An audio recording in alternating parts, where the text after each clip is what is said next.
stick, dork. Here's another reason why you want to take control of what you're doing. Everything kind of funnels into the only one in move is not to play the game. I don't know, guys. This whole thing sounds pre-recorded.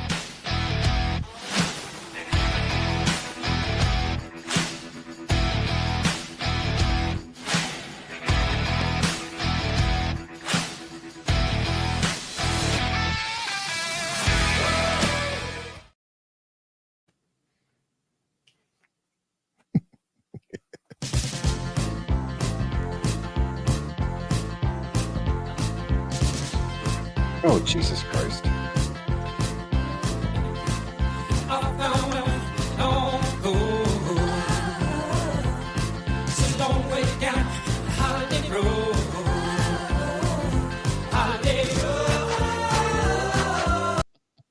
And that's going to get us kicked off YouTube and Facebook. But hey, welcome to another edition of the Weathered Report. Thank you guys for tuning in tonight.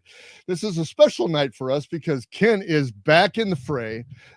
He is back from his cross-country trip to Arizona and back, and we are just proud to have him back all the time. There he is, fresh back from vacation, doing the tiki thing. How's it going, Ken? Oh, it's still going. Are you full of pineapple and rum still? Bruce, when we get to your show?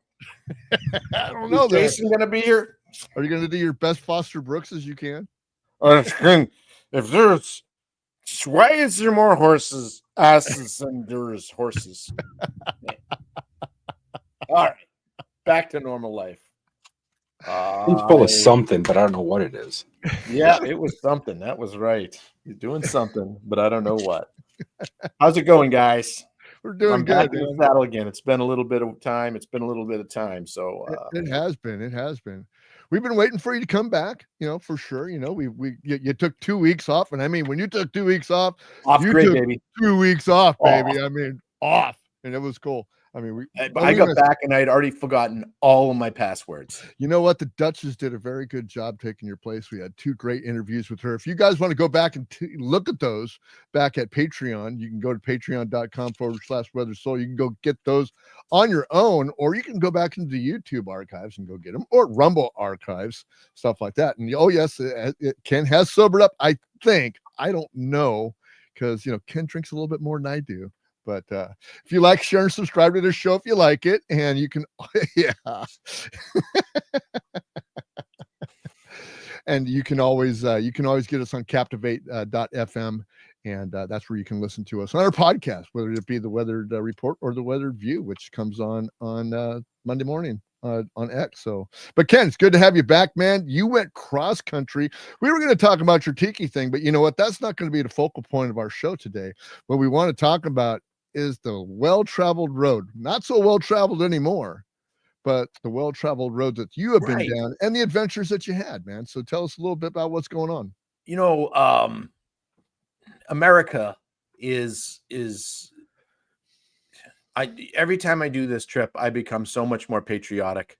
I just go absolutely nuts. So to let everyone know what I did, I left my house from Baldwin, Wisconsin, drove 1,600 miles down to basically Fountain Hills, Arizona, where my mom lives. She's 93, and I visited her for a few days. And then my wife and I go to the Arizona Tiki Oasis. Yeah. This is last year's shirt. It's awesome. And we enjoy there. We'll talk about that a little bit later. And then the way back, we'll take different ways and just see the sights on the way back. But one thing I've noticed is the how many fewer people are doing that than there was when I was a kid. So we traveled in 1969 at the last day of school. My mom and dad packed up the station wagon and the 18-foot Shasta trailer. We were in Boston. All 5 of us kids went in there in the station wagon, and I was 9 months old. So I'm in the back, in the way back, in a playpen, like a missile. And we drove all the way around the country. And I mean, from Boston to the West Coast, all the way down through LA to Disneyland, and then back through Arizona and Texas and back up to Boston. I mean, it was a 3-month trip because they were school teachers. My dad was a musician. He was able to take the time. So, but I remember we did that all through the 70s, and you'd go to campgrounds and they were full. You'd go to, everywhere. There was motorhomes all over the place on the roads. There was cars pulling trailers everywhere you went. And you still see some, but it's not like it was. And I thought, it's an interesting thing about this country with the advent of flying being the sardine cans in the air, the flying tubes of death. No one drives anymore. And the idea of the road trip, people consider a road trip being something that's 3 hours away. Well, it's not a real road trip. A real road trip involves, time on the road. So that's what I did. And my wife and I do this every year.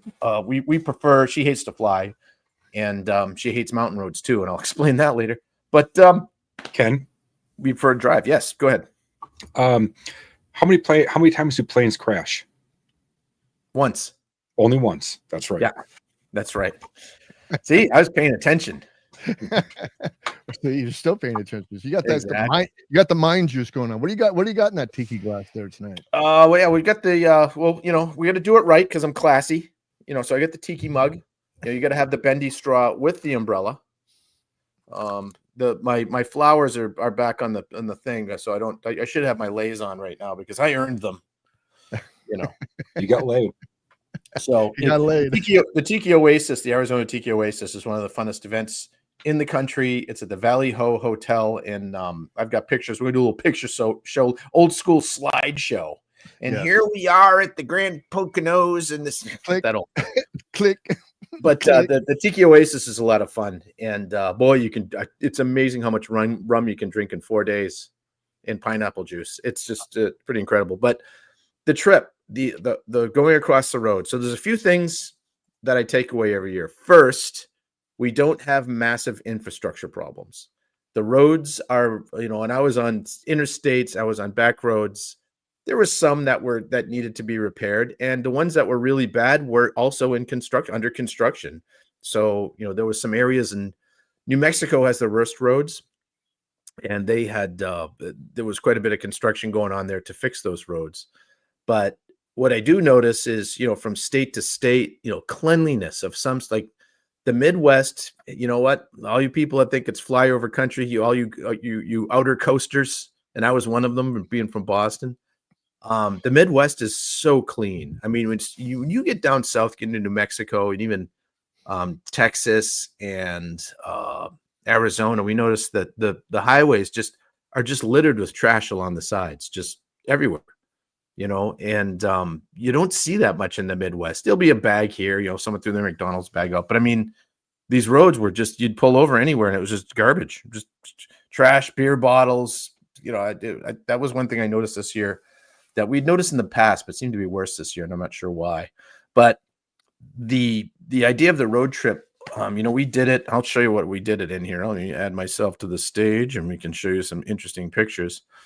You guys see that? So this is in that's a road. That's coming in. It's a road coming into Colorado. But I'll give you some idea. This is you gotta have something fun to drive. So not only do I drive those, it ended up being about 4,000 miles by the time we were done. And I did it in a 20-year-old Suburban because you need a little bit of is it gonna make it? That's always a nice little thing to have when you're gonna go on a road trip with the bride is who knows? Everything could break right away. But we did it in this truck. Usually we do it in our Lincoln Town car, but this time we did it in this because I'm trying to keep the miles down on the classic car, and so we bought this. So this is just some of the on the road that we had gone on. And let's see, I'll open my window here. I can see it. I've got another screen I'm looking at off the side. We went to Monument Valley on the way back. So you see all these places in pictures like this. You see them in movies, but you see it in real life. It's a different vibe. It's because there's no way that this image that I show right here can exemplify the scale of what we're looking at.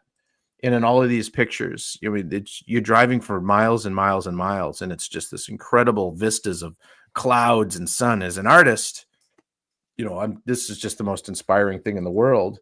And then you get the fun. I love doing touristy shit. So I love the touristy stuff. So this is the Four Corners. So if people that don't know, you guys in the coasts, that you can be in 4 states at once: New Mexico, Arizona, Utah, and Colorado all meet at that corner right there.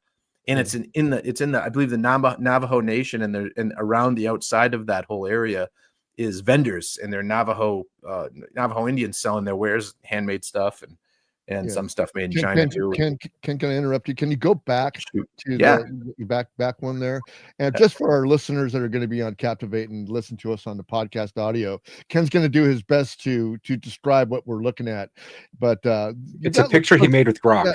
It looks like you've got buildings and stuff back there. Is that a little town back there in front of the and stuff like that, or what? Like little settlements, and this is one of the other things I want to touch on too. There's little settlements around that are especially out west, because the lion's share of the land out west is owned by the government, which is unfortunate. There's a fair amount of land that is like reservations where the Indians live too, and those tend to be. It's pretty sad the way these people live, and it's a travesty, really. I think part of it is, of course, what we had done to them 200 years ago to 100 years ago, and then part of it is what they've done to themselves, in the coming years. And it's I don't know what the answer is, but it's sad to see when you compare that to some of the the upper Midwest reservations that have casinos on them. Yeah, it's a whole different vibe. Yeah, Thursday night when we were on our tech session, you shared an image with us of the United States, and all the red areas that we saw, was east or west of the Mississippi, was practically all red, and that red indicated all the federal lands, all the land that was owned by the federal government. It was astounding. It was almost like, I would say, a good 90%, would you say? I don't know. Yeah. No, it was absolutely. That was definitely something. I've got it right here. I'll bring it up for you, because this is one of the things people need to see this. Yeah, it really is. It's terrible to the actual size of it there. Let's see. Can you see that? Did that pop up yet? You can see it hasn't popped up yet, but you can share it. Go ahead and share it. There we go. Now you add stage. There we go. Yeah. Now this is a map of the United States. Now everything west of looks like North Dakota, South Dakota, Nebraska, Kansas, Oklahoma, and Texas.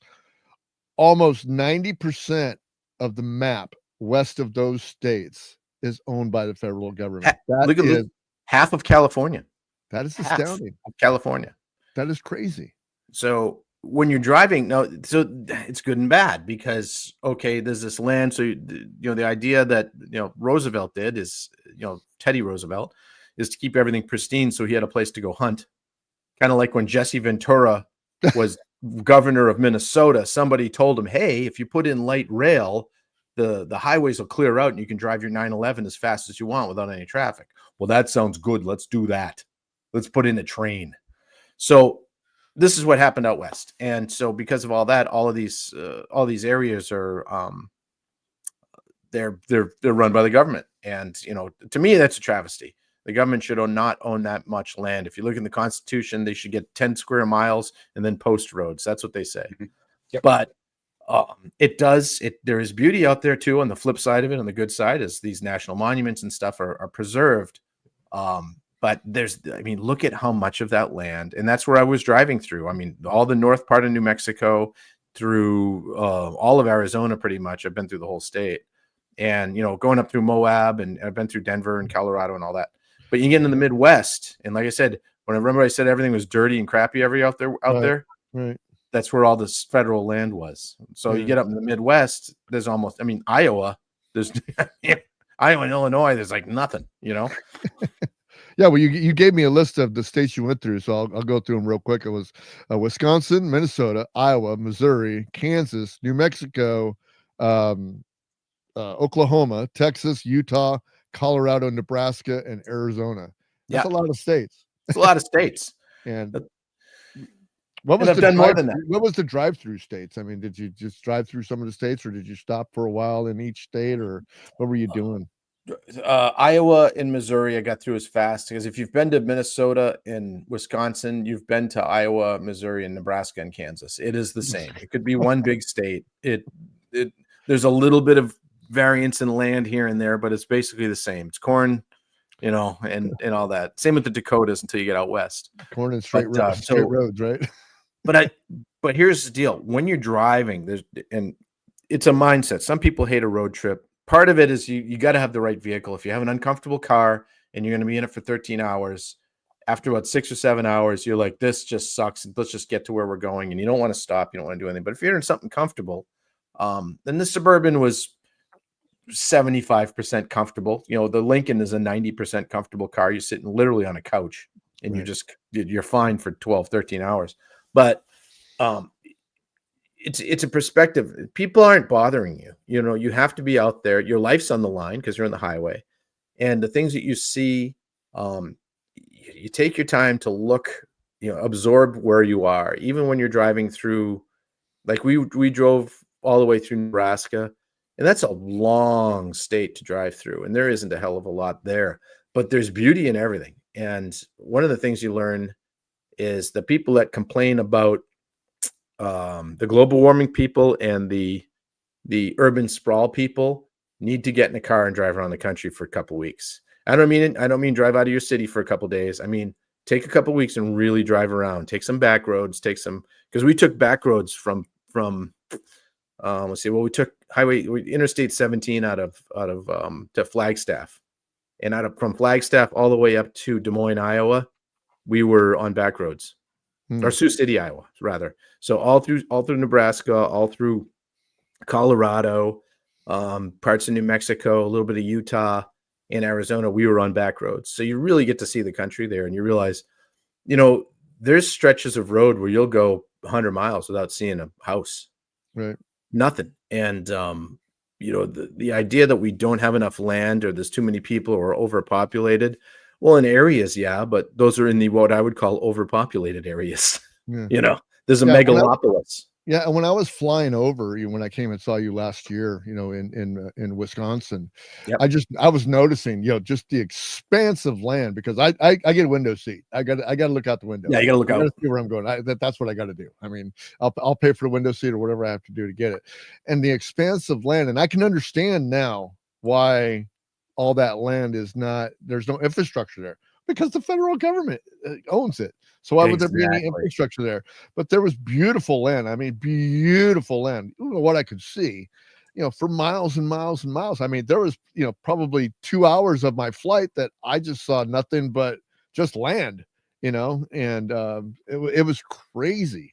And Here's but an example. Go ahead.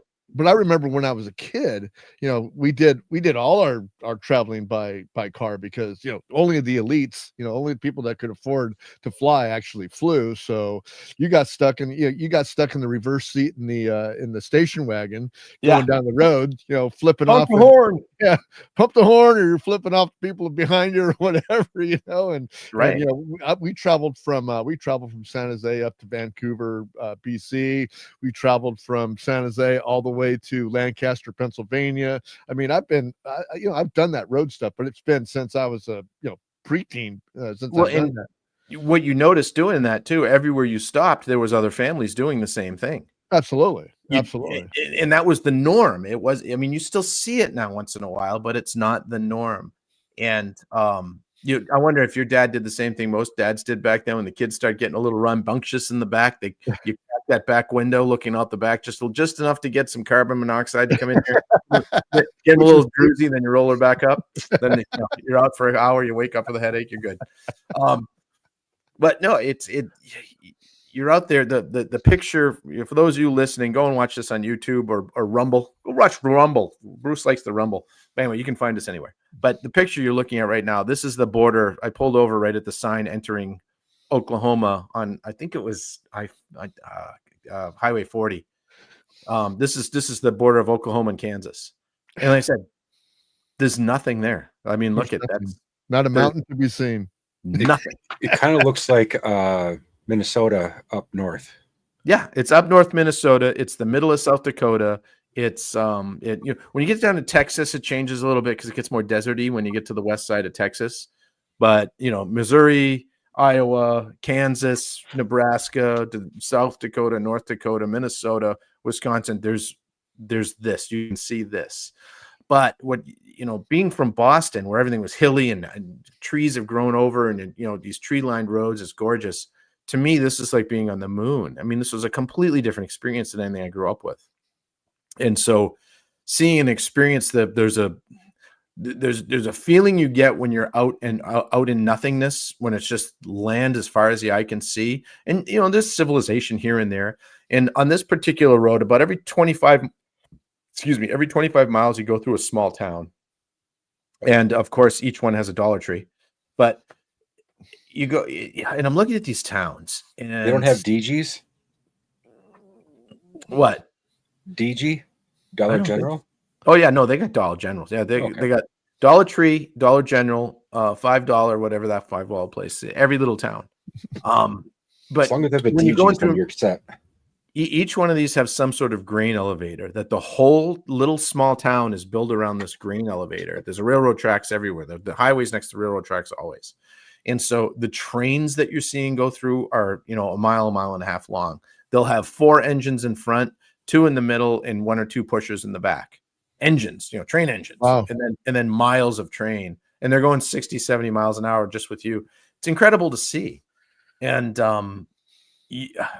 you can see the pioneers. You got to just think they come over some crest and look at what they're going into and be like, it never ends. The land never ends. It's just, where do you go from? And then you get to, from the flatness, you get to, like the Rocky Mountains, and you go over the Rocky Mountains and you get down to a little valley, and then there's these chunks of rock just growing up. It's insane. So much to see.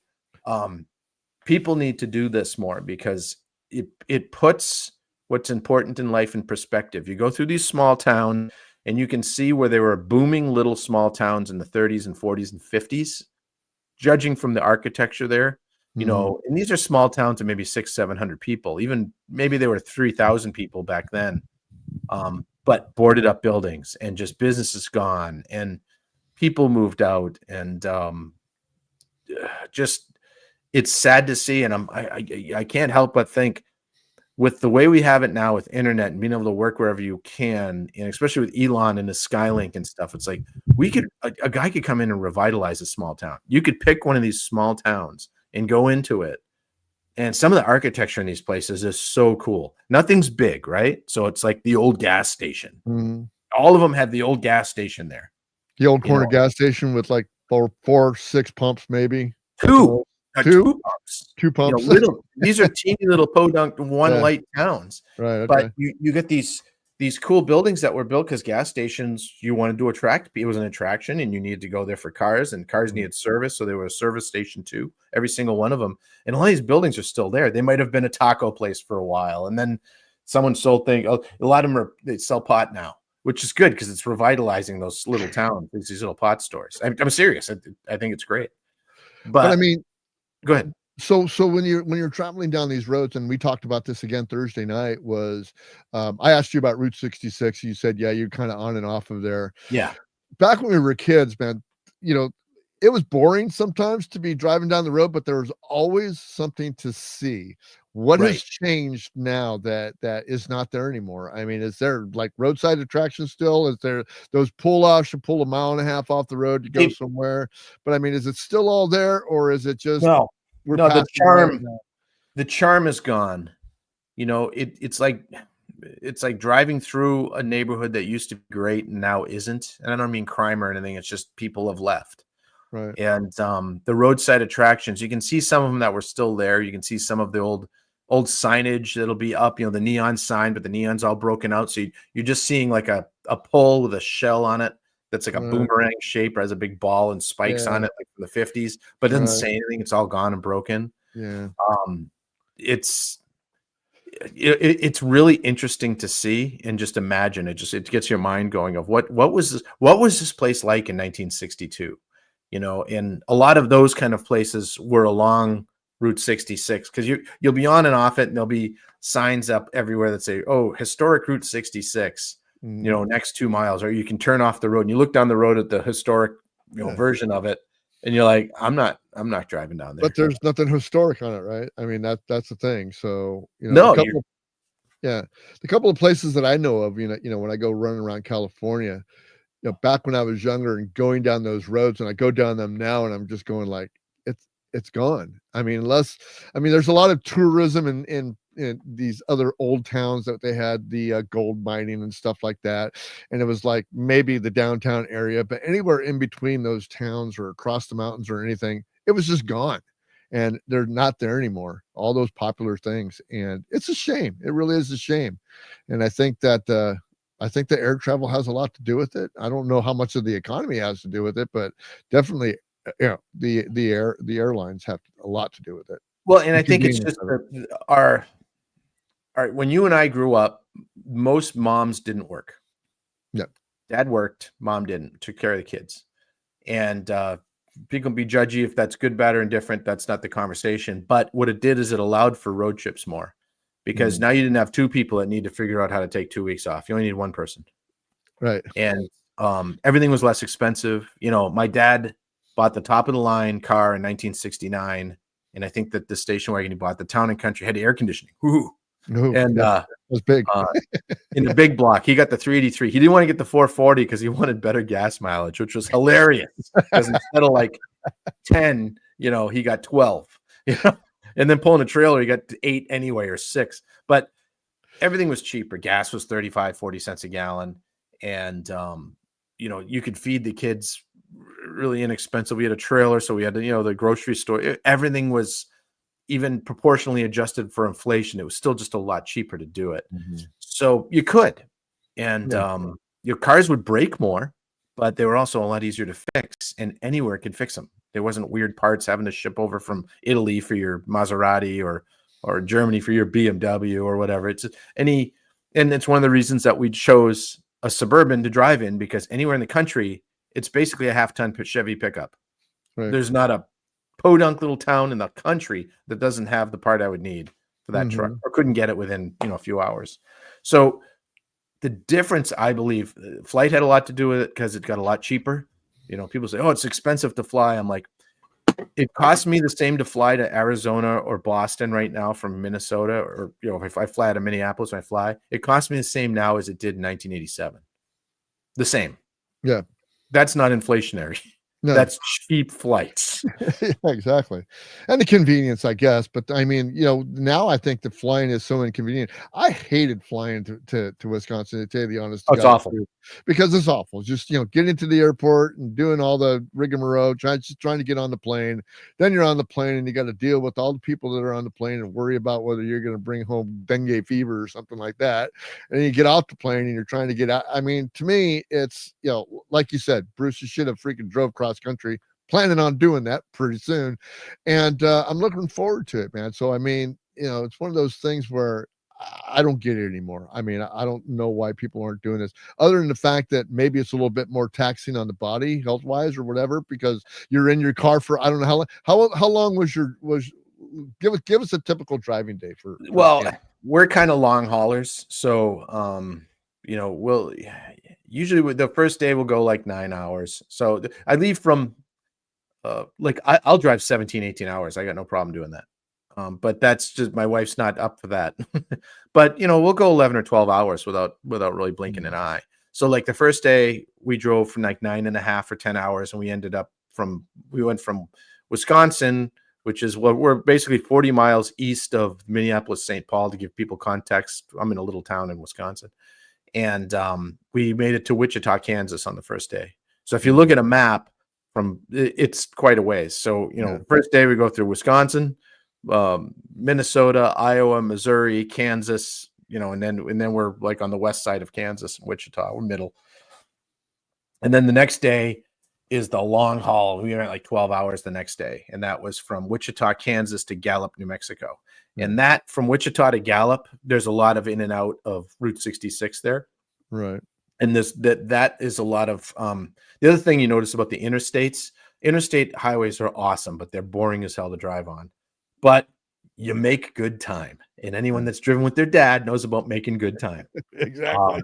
The speed limit in Nebraska is 80 miles an hour. That's the speed limit. There's a cup in the back, Bobby, pee in it. Yeah, and so you can, and Texas is 75, 80. Most of the Midwest is 75. when you get to the, so you can easily go 10 over and you're going 85, 90, 95 miles an hour without worrying about getting a ticket because that's just how fast you go. Right. It's fantastic. And I saw, like, the other thing I remember about the old days is you just saw more wrecks. You saw more cars piled up on the side of the road. And I don't know if it was the cars are shittier or, cars now are much better than they were. I like the old cars better because I like them better, but they're not as good as new cars. Or if people were just shit-faced because you could drive drunk back then, whatever. And I don't know, but yeah, I do remember we were driving across when we were going to Pennsylvania. I must have been 12 or 13 years old at the time, and seeing somebody actually drive into the center median and almost flipping their car and stuff like that. My dad pulled over, and the guy had fell asleep, just like Clark Griswold, going down the road, but they didn't they didn't end up like this, they didn't end up like this, so yeah, exactly. They didn't end up like that. I have ended up like that. I've had many.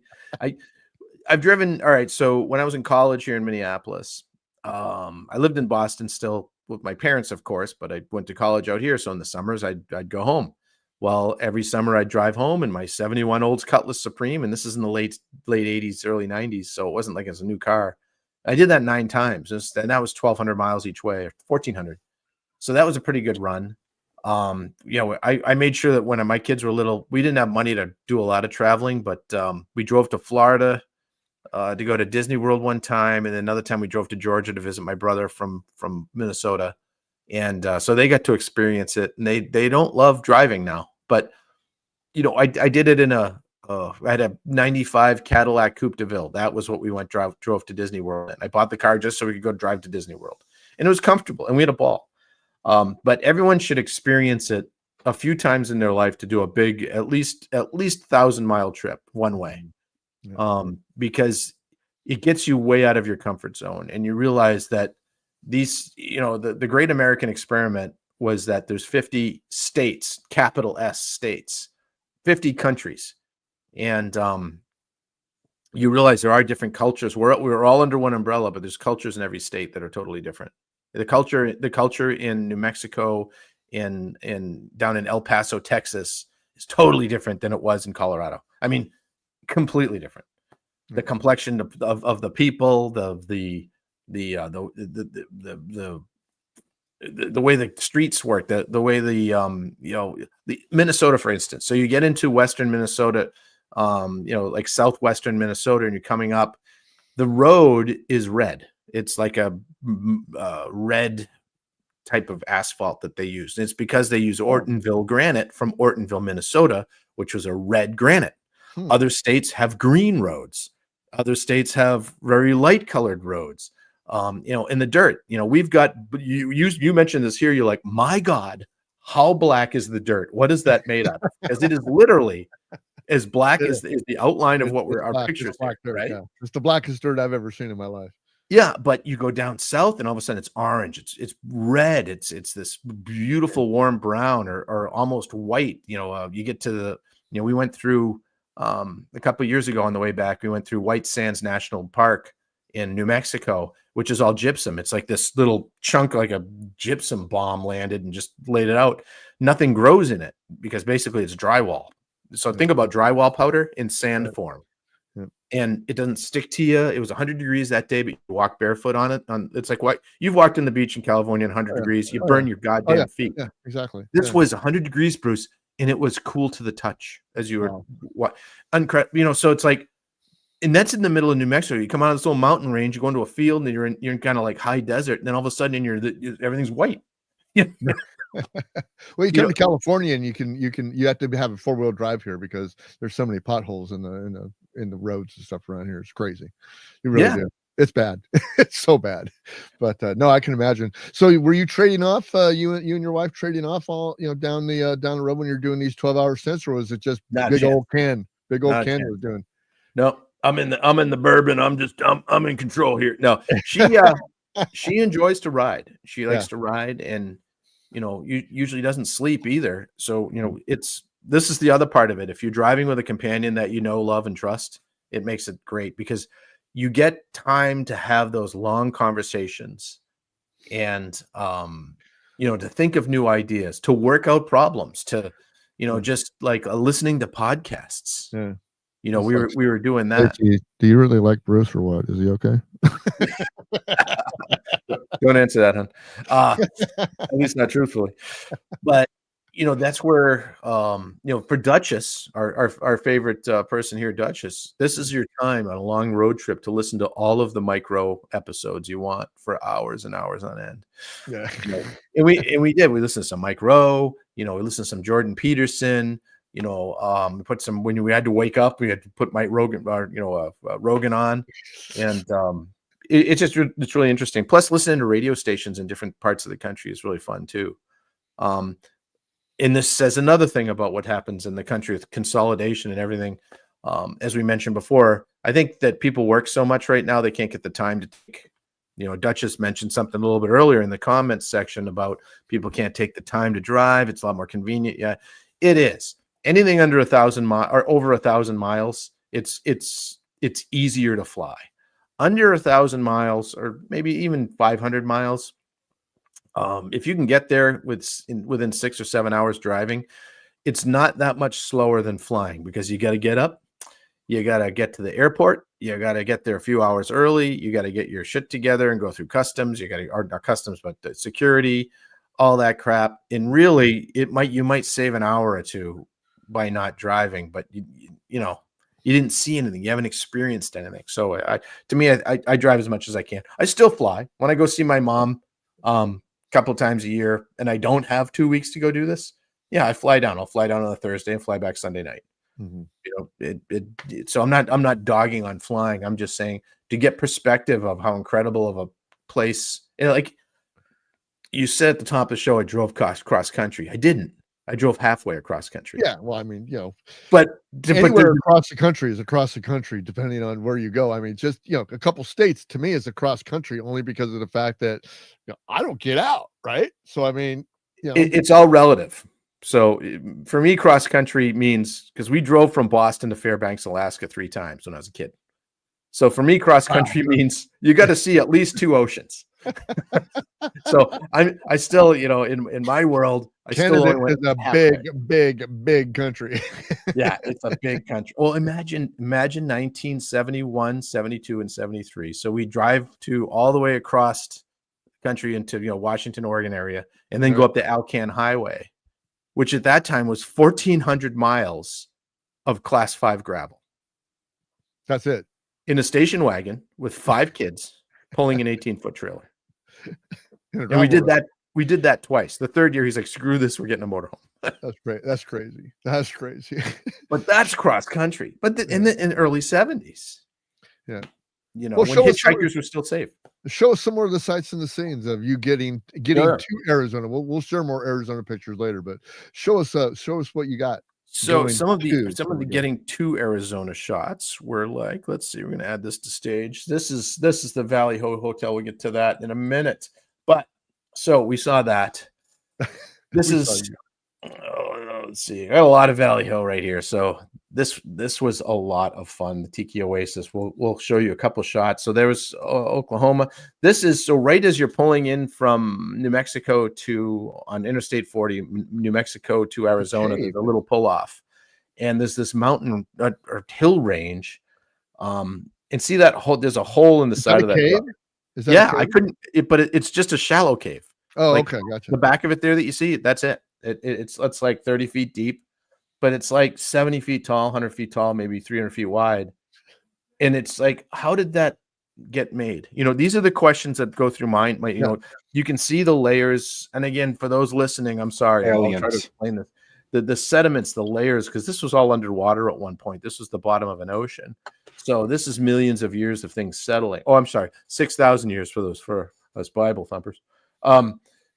But it's this incredible rock formations, and then what amazes me, being from the land of the greenest place in the world next to Ireland and Wisconsin, everything was just brownish, and like all of you can see the foliage it's greenish, it's like greenish gray, and it's just a really it's different. So now was that a closed gate? You had to get I couldn't. Yeah, that was closed that day. That was private property actually that they hadn't opened up.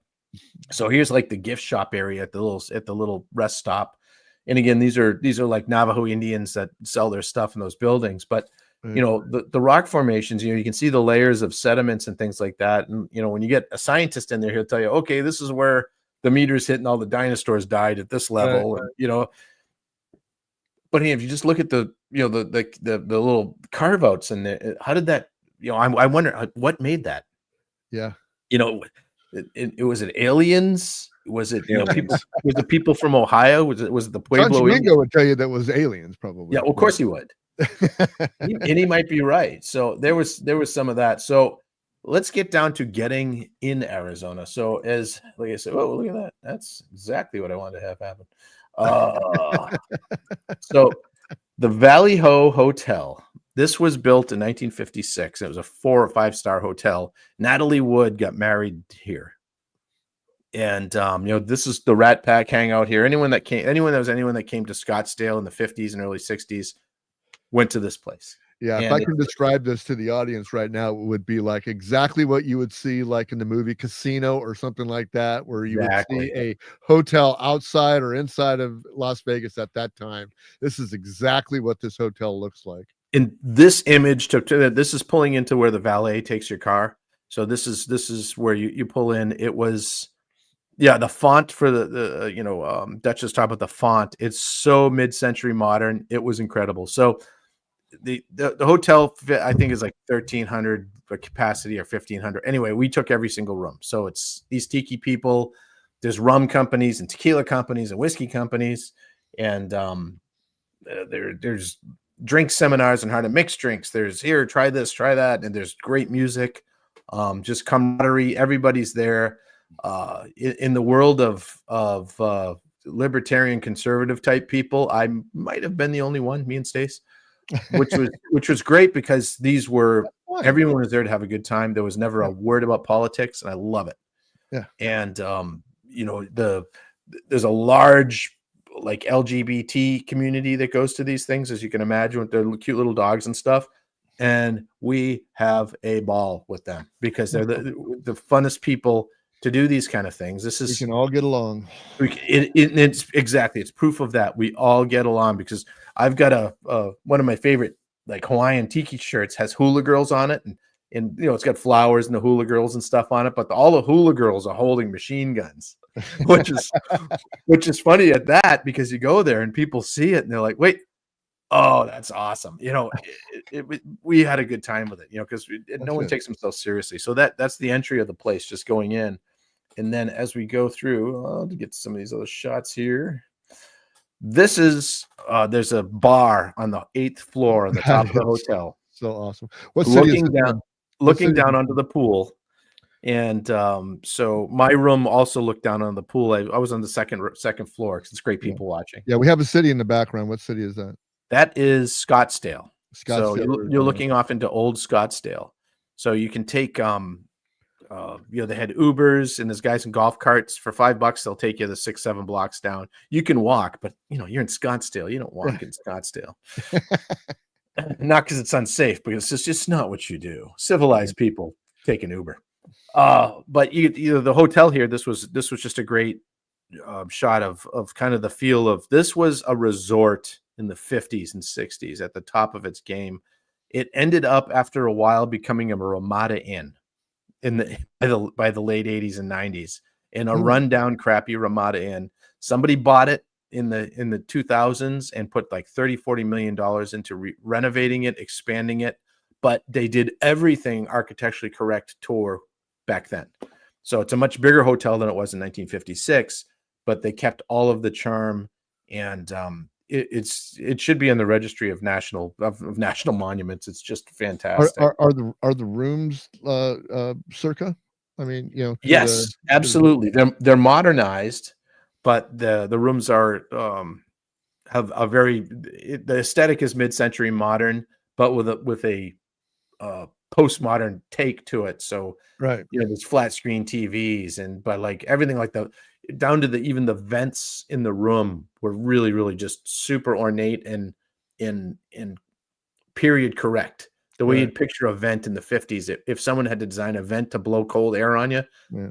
So but they make did it right. fancy. They did it right. Yeah. They- Because every I was going to go, one of these days, and I Yeah. took a look at the room rates, and I went like, oh, Yeah, and they give us a deal because it's all of us in the room, and I got one of the. It was a king size room on the second floor poolside, so it's like one of the lower end rooms that you can get, and Yeah. it was still like $369 a Yeah. night. Is this you get the same room every time, or did you have a different room? Because We got the same room. We tried the same room because it was we just got it by accident a couple of years ago, and it was the first room that overlooked the pool, and it's perfect because it's right over the hot tub. And there's a balcony you can go out and sit on. I'll show you that balcony. I've got a shot of that. Yeah, too. because I remember last year when we did the Tiki Ken episode, it was pretty cool watching you. Yeah, it was. Started to scroll through. So there's the pool when you're at the pool, and so this was right before the fire dance. So they had people come, the guys from Hawaii that would dance with the fire, and the girls Correct. juggle around and stuff like that. And last year it went on for like a half an hour. This year it was like 5 minutes and they were done. I'm like, what? All right. But now, are the amenities around the pool also period correct? I mean, yes, all everything, the cabanas and all that stuff, everything's all period. Yeah, the cabanas were all period. The it was all. I think I've got a better shot at that. Let's see. So Otto this is the guy that puts it on, him and his wife. And as you can see from that picture, he's a riot. So this was in a bar in Old Scottsdale that was where we did like the opening night. You weren't drunk there, are you? Getting there. I think so. No. There's the pool there. So this is right when I got there. This is the first picture I took. Mm-hmm. So if you look, there's the hot tub right there at the bottom, and then you can rent. So if you look by the pool, there's those little half circle chairs. You can rent those for like $500 for the day. Really?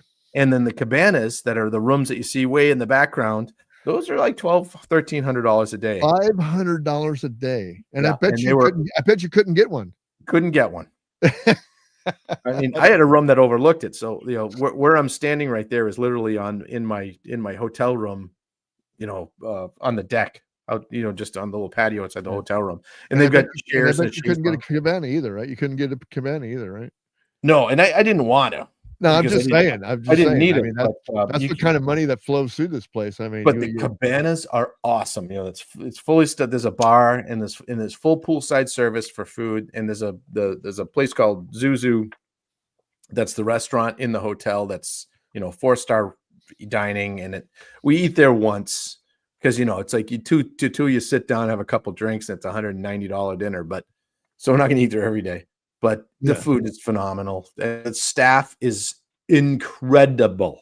I mean, this is where you tip everybody $10-$20 no matter what they're doing, just because they're so good. But and again, it's an experience. I'm not rich. We don't go out and do a lot of stuff. You're Jimmy and Goodfellas, when you go there, right? You're it's hey, a little something for you. How you doing? How you doing? But to give you some scale, like in this picture of the pool, you can see the Valley Ho image. This is the front of the hotel there, just to give you an idea. But that's it. And then you go, you do your thing. As we left, and then went up through Monument Valley. This is on the way into Monument Valley right here. And we stayed. There's two places so you can stay in Monument Valley. One is the view, it's called, and that's like right there overlooking all the monuments pretty close up. And then there's this place, which is about 6 miles north of there. And these are all cottages. So it's like we had our own like little house, and a 2-bedroom and a full kitchen and everything. We were only there one night, but literally that's outside the door. That's looking outside the door. I sat there until I couldn't see anything anymore. I mean, it was just, as far as the eye could see, it was beautiful. Now, was the sun set out that way? Yeah, the sun sets. I'm looking. The sun would have been behind me right there. Okay. So I'm facing east, I guess. Did you see the sunset from that room?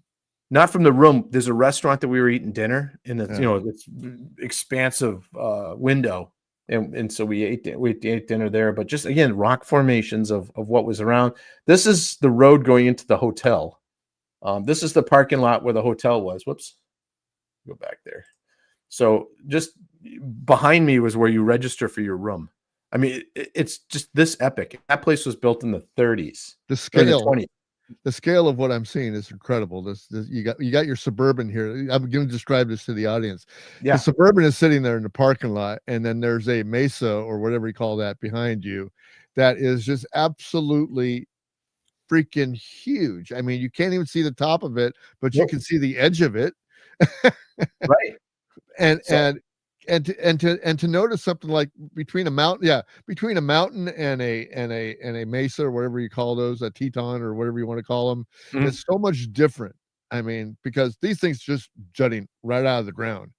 Yeah, it's not a mountain range. Yeah, it's You not know, a mountain range. You're in It's just pretty flat jutting land. out of the ground. Yeah, it's You crazy. know, and the only thing I can think about that's like this anywhere else in the country, there's a couple places. One is Devil's Tower in Wyoming, and then the other one is the Badlands in South Dakota. You're driving along cornfields and sunflowers, nothing, and then you're on this other planet for a few Yeah. miles. It's just incredible. So, this is monument. This is one of the Mitten Mountains, I call them. It's the Mitten Monuments because it looks like a mitten, the Smitten Mitten, and then just you're just driving along, and that's what you see. These epic visions of.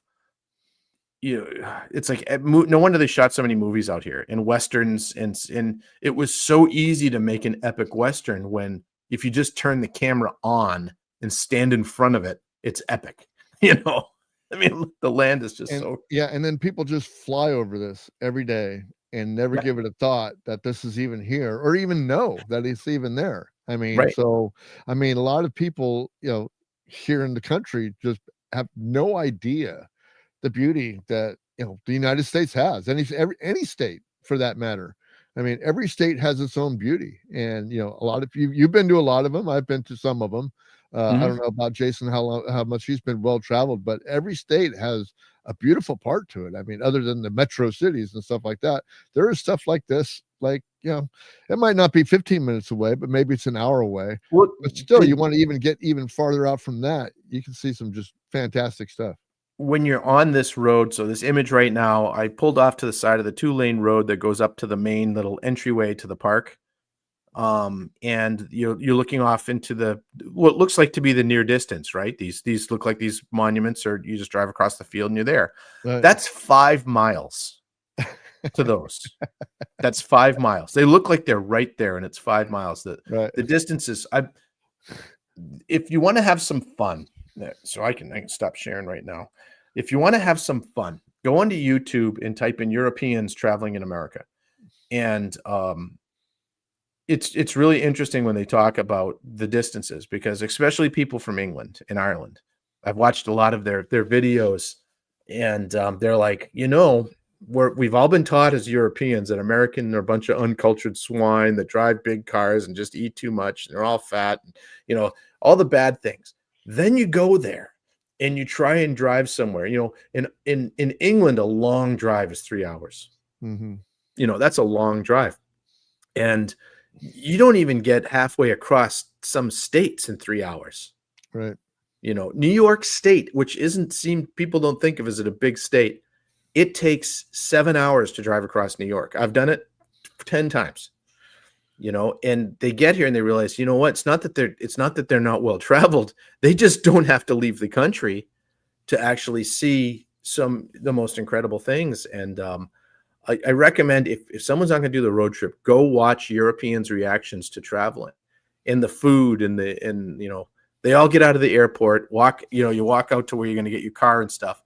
And they're just in awe. They're like, look at the size of the trucks they drive. Because like my Suburban, there's no Suburbans like that over in Europe. I mean, that people drive regularly. Of course, there's trucks and big things and stuff, but your average person, a big car to them is a Volvo station wagon. Anyone that's ever watched Top Gear talks about full-size cars, and they're like, well, there's today and it's a Volvo station wagon here. It's quite roomy, for pulling my caravan. Yeah.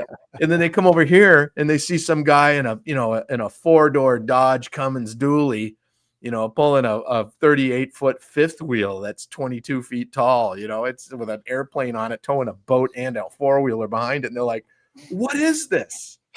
Right. So yeah, Go when ahead. we were doing the show prep on Thursday, you also mentioned the fact that when you're on the road now, you don't see the things that you used to see, the travelers that you used to see back when we were kids, where Right. there was people pulling airstreams and kids in station wagons and stuff, and also like that scene in Vacation where you have the roadside little campground, that they went to and stuff like that. That stuff's all gone, and that's a shame. A lot of That- it that- is. Yeah. A yeah. lot of it. And do you know what killed some of that? Walmart. Because Walmart allows people to camp in their, most Walmarts allow you to camp for nothing right in their parking lot. And if I was Walmart, I'd done the same thing, because what are you going to do? You're going to stop, you're going to go into Walmart and buy some stuff, and you come out, you're going to get up in the morning and go, oh, I need this too. And you're going to go back in and get it. And for the most part, people are good. When you do run into somebody with the old Airstream or a new Airstream, because they still make trailers, they're $150,000 trailers. Yeah, they're just expensive now. Yeah, But when you run into the people that are all traveling, I can only relate it to motorcycle brotherhood. It's like you get the nod, you just go, I understand what you're doing. We're doing it too. Let's talk. Where are you from? Hey, I saw that you're from Kansas. We came through. Have you tried this road up here? You go, there's a kindness in this country that is not being shown anywhere on social media, on the news, in movies. Vacation was a funny movie because everyone understood it. Yeah, because everyone had been there. And now kids don't understand Vacation. Someone that's 15 years old, you show it to them, they're like, yeah. They don't get it because there's no context, because people don't do that stuff anymore. But everywhere you go, you stop at a gas station, you stop, a local diner to eat or something like that. People are just good. People in this country are good. And this is one of the things that Europeans are talking about.